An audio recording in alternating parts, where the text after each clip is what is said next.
Good evening, Exiles, and welcome to my guide to delving into the Abyss in Path of Exile 0.3. If you watch this video to the end and learn nothing of value, please dislike the video as I've wasted your time and that's not cool. If you instead learned what you came here for, I'd appreciate it if you liked the video and left a comment to help me grow in the Path of Exile community.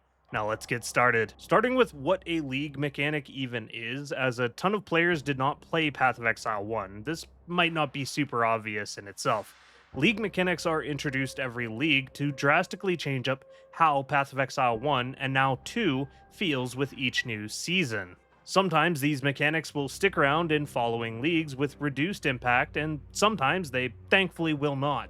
In Abyss League, all throughout the campaign and endgame, you'll be encountering abyssal fissures and pits surrounded by dense packs of enemies. Defeating these packs will cause the pit to erupt, summoning abyssal monsters, a faction known for exploding on death and extremely powerful and annoying unique rare monsters. This eruption will produce one of the following: a pack of normal abyss monsters, a pack of magic abyss monsters, rare monsters with abyssal modifiers offering greater rewards than a standard rare, and if a rogue exile is defeated, it will become Lichborn with multiple abyssal modifiers, capable of dropping the unique Heart of the Well diamond with 4 unrevealed desecration modifiers. If the abyss spawns within a boss room and you defeat the boss, you'll then have to face off against an Incubator Queen, a giant slug boss creature that'll grant even further rewards. And if an essence rare is trapped within the radius of an abyssal fissure, it'll become infused with abyssal modifiers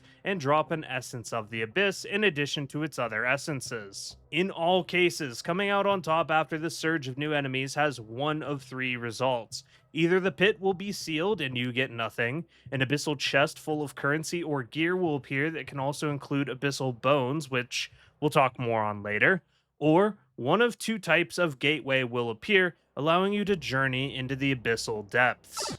Down here, you'll combat enemies entirely comprised of the Abyssal faction, meaning on-death chaos damage explosions and degeneration puddles, as well as powerful unique rare enemies hosting deadly exclusive modifiers, the worst of which being things like temporary invulnerability, large clouds of black fog which only allow you to damage them while inside it, large-scale life-draining auras, and so on.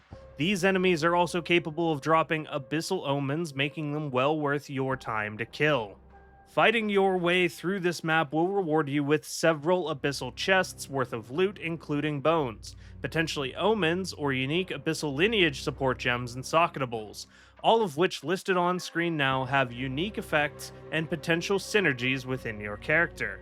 If the Abyssal Depths was called Lightless Void or Dark Domain, however, you'll be met with a door instead of a set of chests, indicating you're in for a boss fight against one of the Abyss bosses, which on top of Abyss loot, generate a guaranteed Kulemak's invitation and a chance at dropping ancient bones instead of the standard preserved ones. To utilize this invitation, you'll have to journey to the Mastodon Badlands in Act 2 and find the Lightless Passage. After fighting your way through the passage, you'll come to the Well of Souls, which is where all these abyssal omens and bones we've been talking about are utilized. You'll be obtaining gnawed bones, which can only be used on low-level equipment during the campaign. Preserved bones closer to endgame, which can be used on any level of equipment. And very rarely, ancient bones from Abyssal Bosses, which guarantee higher tier modifiers during the desecration.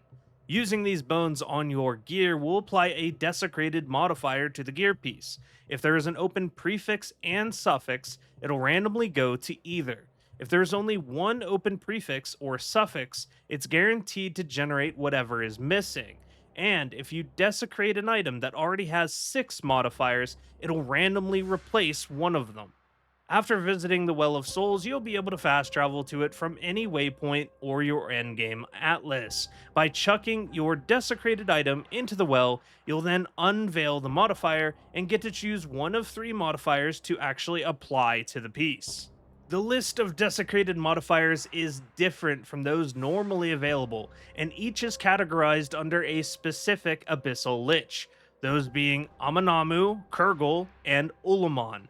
This is important because using an Omen of the Liege while desecrating an item will guarantee the modifier is one of Amanamu's. An Omen of Sovereign guarantees Olamon, and an Omen of the Black-Blooded guarantees a Kurgle modifier. Some pieces of gear have very few modifiers that can appear in each individual category, and with 3 choices popping up during the unveil, this can drastically increase the odds of getting the modifier that you wanted.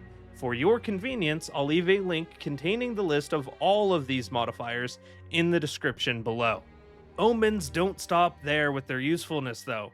Omens of Sinestral and Dextral Necromancy can guarantee your desecration lands on a prefix or suffix even when the item still has both types of slots remaining. Omens of Putrefaction will replace the entire item with 6 desecrated modifiers and corrupt the item.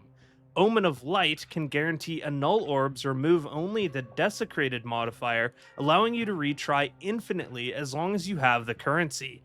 And Omens of Abyssal Echoes add a reroll option to your next unveiling.